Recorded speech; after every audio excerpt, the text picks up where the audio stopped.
আসসালামু আলাইকুম ভিউয়ার্স, আশা করছি সকলেই ভালো আছেন। Redmi 10 2022 এই স্মার্টফোনটি লঞ্চ হয়ে গিয়েছে, ইতিমধ্যে আমরা সকলেই জানি। তো এই স্মার্টফোনটি Redmi 10 নামে বা Redmi 10 Prime নামে আগে হয়তো আমরা এই ফোনটির সাথে অনেকেই পরিচিত রয়েছি। তো সেই ফোনটি শুধুমাত্র নামটি চেঞ্জ করে এসেছে। বিশেষ করে এই ফোনটি এখন সবচেয়ে সেরা ফোন হতে যাচ্ছে 15,000 টাকা বাজেটে। তো আপনার বাজেট যদি 15,000 টাকা আশেপাশে হয়ে থাকে তাহলে অবশ্যই এই ফোনটি আপনার জন্য বেস্ট ফোন হতে যাচ্ছে।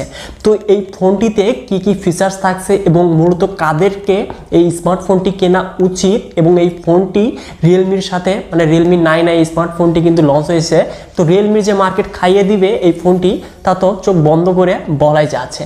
তো এই স্মার্টফোনটির সকল ফিচার্সগুলো পুনরায় আমরা এখন দেখে নেব এক নজরে। আর হ্যাঁ, একটি কথা বলতে আমি ভুলে গিয়েছি, এই স্মার্টফোনটি কিন্তু আনঅফিসিয়ালভাবে 18 থেকে 19,000 বা 20,000 টাকার মধ্যে কিন্তু বর্তমান সেলাররা বিক্রি করতো। কিন্তু এই ফোনটি যে অফিসিয়াল এত কম প্রাইসে লঞ্চ করবে তা আমরা হয়তো অনেকেই বিশ্বাসই করতে পারতেছি না। কিন্তু হ্যাঁ, Xiaomi খুবই ভালো কাজ করছে, এজন্য অবশ্যই তাদের জন্য ভিডিওতে এটি লাইক করে দিবেন। আর আমাদের এই চ্যানেলটিতে নতুন ভিউয়ার্স হলে অবশ্যই চ্যানেলটিকে সাবস্ক্রাইব করে হয়ে যাবেন ফ্যামিলির একজন নতুন সদস্য। তো চলেন ফোনটির দিকে এগোনো যাক। তো এই স্মার্টফোনটির বক্সটিকে আনবক্সিং করলেই দেখতে পারবো ইউজার ম্যানুয়াল, তার মাঝে থাকছে সিম ইজেক্টর, তার মাঝে আমরা কিছু পেপারস দেখতে পারবো, তার নিচেই দেখতে পারবো ব্যাক কভার, এবং তার নিচে থাকছে আমাদের কাঙ্ক্ষিত স্মার্টফোনটি। তো ফোনটিকে সাইডে রাখলে তার নিচে দেখতে পারবো USB Type-C data cable and charging adapter. তো এই কিন্তু ছিল আমাদের মূলত বক্স কন্টেন্ট হিসেবে। তো এবার আসা যাক এই স্মার্টফোনটিতে।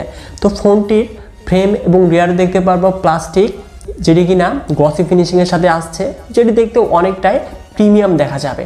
এবং এই ফোনটির ওয়েট হতে যাচ্ছে 181 গ্রাম এবং থিকনেস 8.9 মিলিমিটার। তো এবার আসছি এই স্মার্টফোনটির পোর্টস অ্যান্ড বাটনে। তো ফোনটির ডান সাইডে থাকছে ভলিউম আপ এবং ডাউন বাটনের সাথে পাওয়ার বাটন, যেটি কিনা সাইড মাউন্টেড ফিঙ্গারপ্রিন্ট হিসেবে কাজ করবে। এবং বাম পাশে থাকছে ট্রিপল কাট স্লট, যেখানে আমরা দুটি সিম সহ একটি মেমোরি কার্ড ইউজ করতে পারবো। এবং এই স্মার্টফোনটির নিচের দিকে থাকছে primary microphone, USB Type-C port and speaker grill. এবং এই ফোনটির উপরে থাকছে IR blaster, secondary noise cancellation, speaker and 3.5mm audio jack. তো এবার মুভ করা যাক এই স্মার্টফোনটির ডিসপ্লেতে। 6.5 inches IPS LCD display panel দেখতে পারবো, যার রেজুলেশন ফুল HD+, সাথে থাকছে 90 Hz রিফ্রেশ রেট। এবং এই ডিসপ্লেকে প্রোডাকশনের জন্য থাকছে কর্নিং গরিলা গ্লাস 3। তো অবশ্যই ডিসপ্লে নিয়ে কোনো কিছুই বলার নাই, ডিসপ্লে কোয়ালিটি অনেকটাই বেটার হতে যাচ্ছে, তা তো আমরা সকলেই জানি। তো এবার মুভ করা যাক এই স্মার্টফোনটির পারফরমেন্সে। অ্যান্ড্রয়েড ভার্সন 11 এর সাথে MIUI 12.5 রান করবে, যেখানে চিপসেট হিসেবে থাকছে MediaTek Helio G88, যেটি কিনা 12 ন্যানোমিটার আর্কিটেকচারে তৈরি একটি অক্টোকোর প্রসেসর, যার সর্বোচ্চ ক্লক স্পিড 2.0 GHz, যাতে জিপিইউ হিসেবে থাকছে Mali Chip 52MC2। তো অবশ্যই এখানে পাবজি আমরা নর্মাল মিডিয়াম সেটিংসে 40 FPS এর আউটপুটটা পেতে যাচ্ছি, এবং ফ্রি ফায়ার এবং অন্যান্য সকল যে গেমসগুলো রয়েছে সেগুলো কিন্তু আমরা স্মুথভাবে মিডিয়াম সেটিংসে প্লে করতে পারবো। তো এবার মুভ করা যাক এই স্মার্টফোনটির ক্যামেরাতে। তো রিয়ারে দেখতে পারবো কোয়াড ক্যামেরা সেট আপ, যার মেন ক্যামেরাটি 50 মেগাপিক্সেল, যার অ্যাপারচার ভ্যালু 1.8, এবং সাথে থাকছে 8 megapixel ultra wide, 2 megapixel macro এবং 2 মেগাপিক্সেল ডেপথ সেন্সর, যেটি দিয়ে আমরা 1080p 30 fps ভিডিও সর্বোচ্চ রেকর্ড করতে পারবো।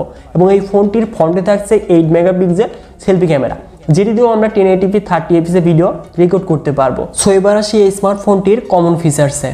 স্টুডিও স্পিকার পাচ্ছি, 3.5mm audio Jack, LAN, Bluetooth 5.1, GPS, NFC, radio, USB Type-C port, এবং স্মার্টফোনটির সিকিউরিটি হিসেবে থাকছে সাইড মাউন্ট ফিঙ্গারপ্রিন্ট সেন্সর, যেটি কিনা খুবই ফাস্টেড।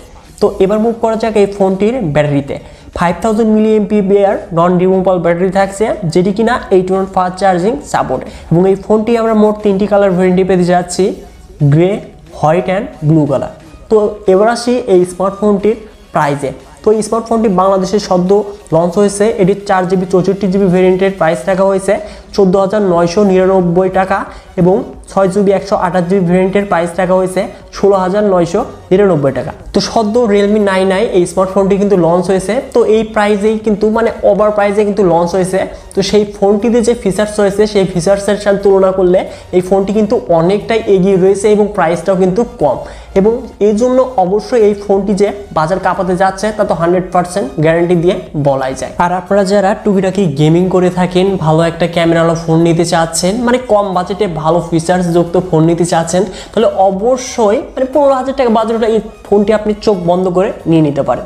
সো ভিউয়ার্স, এই ফোনটি আপনার কাছে কেমন লেগেছে অবশ্যই কমেন্ট বক্সে কমেন্ট করে জানিয়ে দিবেন। আর এই ফোনটির কি ফিচার্স আপনার কাছে বেশি ভালো লেগেছে সেটিও আপনি কমেন্ট বক্সে কমেন্ট করে জানাতে পারেন। সো ভিউয়ার্স, আজকের এই ভিডিওটি এই পর্যন্তই। দেখা হচ্ছে পরবর্তী নতুন কোনো ভিডিও নিয়ে। আর যারা এখনও আমাদের চ্যানেলটিকে সাবস্ক্রাইব করেনি অবশ্যই চ্যানেলটি সাবস্ক্রাইব করে নিতে পারেন পরবর্তী নতুন নতুন ভিডিও সবার আগে পাওয়ার জন্য।